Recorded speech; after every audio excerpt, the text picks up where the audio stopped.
கேரள மாநிலம் வயநாடு பூக்கோடு ஏரியில் படகு சவாரி செய்வதற்காக தாயுடன் நின்று கொண்டிருந்த சிறுவன் தாயின் பிடியிலிருந்து நழுவிக்கொண்டு திடீரென ஏரிக்குள் குதித்த நிலையில் அங்கிருந்த சுற்றுலாத்துறை ஊழியர் சற்றும் தாமதிக்காமல் குதித்து சிறுவனை பத்திரமாக மீட்டார்.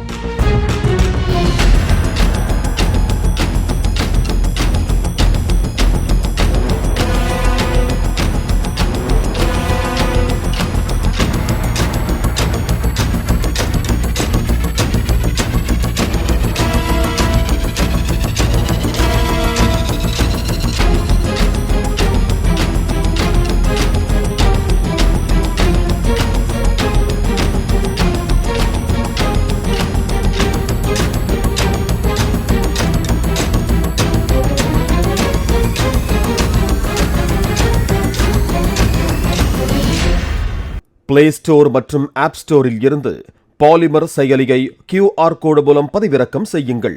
செய்திகளை உடனுக்குடன் பெறுங்கள்.